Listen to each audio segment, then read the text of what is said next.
버리는 게 두렵잖아요. 네. 그래서 버리는 게 두렵기 때문에 거기에 대처할 수 있는 방안이 한 가지가 있어요. 일단 버리기로 작정한 대상에 대해서 한 곳에 모아둡니다. 네. 예. 왜냐면 마음이 바뀔 수 있거든요. 네. 예. 그럴 때는 그걸 다시 회복하면 되잖아요. 네. 그러니까 디지털 정보 같으면 우리 클라우드에 모아두든가.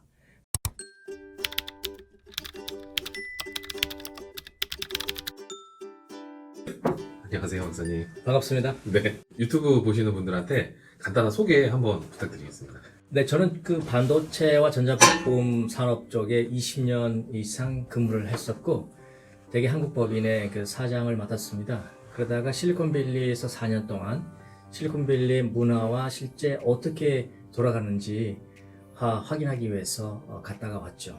지금은 이제 지식 노동자로서 한국에서 일을 하고 있습니다. 네.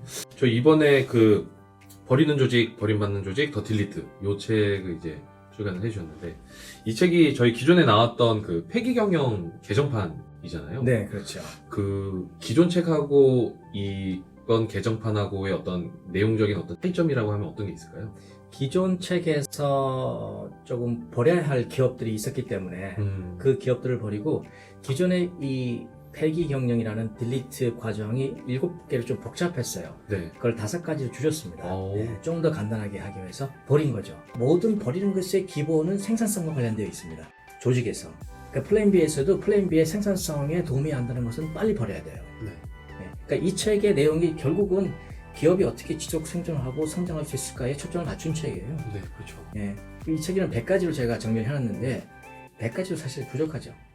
근데 너무 많으면 헷갈리기 때문에 일단 제가 100가지로 줄였는데, 그 100가지 대부분이 사실 생산성과 관련돼 있고, 그 생산성을 이루는 것이 재미, 감동, 유익 3가지 요소에 대한 것들입니다. 그 100가지는 어떤 기준으로 선정이 좀 되셨을까요? 드러커 책 전체를 살펴보고 드러커가 제시하는 많은 것들을 버리는 대상으로 캐치하고, 왜냐면 드러커가 그 systematic abandonment라고 해가지고 체계적 폐기를 강조했어요. 체계적 폐기가 혁신의 전 단계라고 저는 믿거든요. 그 혁신을 하기 위해서는 많은 에너지가 필요하죠. 네. 혁신은 알 수 없는 것에 대한 도전이기 때문에 자원이 많이 필요하거든요. 네. 그렇기 때문에 혁신을 하겠다고 생각을 하는 순간 일단 자원을 확보해야 돼요. 네. 그러면 기존 자원은 제한되어 있기 때문에 기존 자원에서 필요 없는 곳에 들어가는 자원들을 빨리 버려야죠. 그래서 그걸 에너지를 확보하는 게 폐기입니다. 네. 그러면 박사님께서는 이 폐기 또는 버리다라는 버림에 대한 이 키워드에 네. 그 관심을 갖게 된 계기가 있어요? 폐기에 관심을 갖게 된 게 역시 뭐 드러커 공부를 하면서인데, 거기서 이제 systematic abandonment를 제가 딱 접하고 나서 폐기의 본질이 뭘까? 버린다는 것의 본질은 결국 지속 생존하기 위한 거라는 것을 제가 알게 됐죠. 네. 왜냐면 우리가 매일 똥을 안 넣으면 네. 먹을 수가 없잖아요. 그렇죠. 병원 가야죠. 네, 그럼 죽는 거거든요. 네. 그러니까 이게 버린다는 것은 결국 순환의 한 과정이에요. 순환. 그 circulation, 이 순환이 되지 않으면 모든 건 죽습니다. 그러니까 순환되지 않은 조직이 어떤 조직이에요? 그게 경도된 조직, 그러니까 경직된 조직이 순환되지 않은 거죠. 네. 딱딱해요. 그러니까 기업도 보면 이 조직 문화가, 분위기가 딱딱하다, 그건 죽었어요. 또는 죽어가고 있는 조직이라는 것을 알 수가 있죠. 그리고 부드러운 조직은 잘 살아있는 거예요. 그러니까 부드럽다는 게 무슨 뜻이냐면 결국 이 구성원들 면면을 볼 때 인간성이 있는 거죠. 에티켓이 확보되어 있고 사람을 존중하고 서로 협력하겠다는 마음을 가지고 있고, 이런 게 부드러운 조직이죠. 이 부드럽다는 것은 가볍게 움직일 수 있는 거거든요. 그래야 신속하고 빨리 뭔가 대응할 수 있잖아요. 그러니까 팬데믹 상황에 왔어도 경직된 조직에서는 여러 가지를 따지죠. 네. 그러니까 부드럽다는 의미는 여러 가지가 있는데, 그런 그 존칭을 버린다는 거, 그리고 직급을 여러 개, 6개, 7개에서 단 3개로 줄인다는 거, 또는 쓸데없는 존칭을 붙이는 것도 버리는 거, 이런 것들이 다 필요한 거죠. 그리고 복장에 대한 자유화, 자유를 구속해서 좋은 건 아무것도 없습니다. 박사님 그럼 요즘 버리고 있는 게 있으세요? 버리려고 하시는 거? 그 버리는 게 제가 만든 이 수첩에도 있는데, 여기 뒤에 보시면 여기 버리는 게 있어요, 칸이. 네. 그러니까 뭘 버려야 될지 적는 겁니다. 이게 딱 버리는 거. 이게 개인적인 거기 때문에. 네네. 이것도 이제 이 버리는 과정에서 나온 작품인데, 매일 버리지 않으면 안 돼요. 네. 그러니까 하루를 끝마칠 때 우리는 오늘은 내가 뭘 버렸지? 다음은 뭘 버려야 될지를 생각하고 그만둬야 되는 거예요. 버리는 게 두렵잖아요. 네. 그래서 버리는 게 두렵기 때문에 거기에 대처할 수 있는 방안이 한 가지가 있어요. 일단 버리기로 작정한 대상에 대해서 한 곳에 모아둡니다. 네.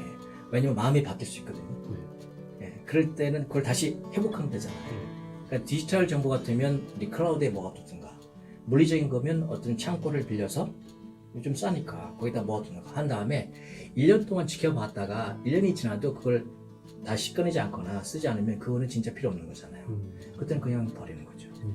그걸 자동화시키면 돼요. 네. 딜리트 버리는 것 이후에는 어떤 작업들이 진행이 되면 좋을까요? 아, 버리고 나서요? 네. 버리고 나서는 계속 버린 게 실제로 버려졌는지 네. 그 버리고 난 조직이 또 버릴 건 없는지를 계속 관찰해야죠. 아, 네. 그 버리고 나서 피드백과 후속 조치가 없으면 아무 소용이 없어요. 우리가 열심히 회의를 하고 나서 아무도 실행하지 않으면 회의가 의미가 없는 거랑 마찬가지죠. 네. 실행했다고 하지만 그 실행에 따른 결과가 어떤지 다시 반성해서 개선할 게 뭔지를 확인하지 않고 그에 따른 후속 조치를 취하지 않으면 지금까지 한 게 아무 소용이 없죠. 네. 혹시 또 뭐 하시고 싶으신 이야기 있으세요? 저희 책을 읽으실 독자분들께 뭐 이 책을 이런 마음으로 좀 접해줬으면 좋겠다라든지 뭐 그런 말씀 있으실까요? 이 책은 그 실행하는 책이에요. 그러니까 이 책을 읽는 게 중요한 게 아니고 이 책에 있는 것을 조직에서 실행해 보는 게 중요합니다. 그게 아니면 이 책은 의미가 없습니다. 이 책을 버리셔야 돼요. 책을 버리라. 네, 잘못 다 버리시네요. 이렇게 버려야 돼요. 잘못 산 거예요. 네. 아니 실행하지 않을 책을 이걸 왜 삽니까? 아, 네, 여기 100가지 항목을 자기 회사의 체크리스트를 먼저 진단해보고 네. 자기 회사에서 하나씩 실행을 해봐야 돼요. 그래야 조직이 잘 된다니까요. 네, 아니면 조직은 사라지죠. 네, 박사님 물건 잘 안 사시겠네요. 조심해서 사죠. 아, 네. 조심해서 사세요? 네, 버릴 것 같으면 안 사. 근데 이 책은 그런 책이 아닙니다. 이 책은 잠깐 보고 할 수 있는 방법이 없어요. 아, 네, 이 책은 보관해야 돼요. 지금 결국 보관하라는 얘기가 네, 이 책은 버리기가 어려워. 왜냐면 버리기가 어렵다. 100가지를 다 할 때까지는 네네. 못 버려요. 100가지를 네. 해봐야 될 거 아니에요. 네. 그러면 책이 있어야죠. 그걸 다 암기해서 할 수 있나요? Impossible. 네, impossible이요. 이게 되게 좋은 인사이트인 것 같은데요. 네, 버려지기 싫으면 버리기 어렵게 만들어라. 그렇죠. 네, 그렇죠. 못 버리게 해야 되는 거예요. 버리면 자기가 곤란하게 만들어야 돼. 아, 이거 경영자들이 들어야 되는 얘기인 것 같은데요. 의미가 있네요. 그러니까 조직에서는 그런 구성이 있다 그러면 빨리 버려야 돼요. 너무 비인간적으로 느껴지지 않나요? 인간적인 거죠. 인간적인 왜냐면 사람을 살리기 위해서 버리는 거예요. 똥을 버리듯이 버리는 거예요. 똥이 되나요? 똥이죠. 그런 사람 상사면 어떡하죠? 그 사람이 상사면 자, 상사를 버리는 방법이 또 세 가지가 있어요. 상사도 버릴 수가 있나요? 상사를 버려야 돼.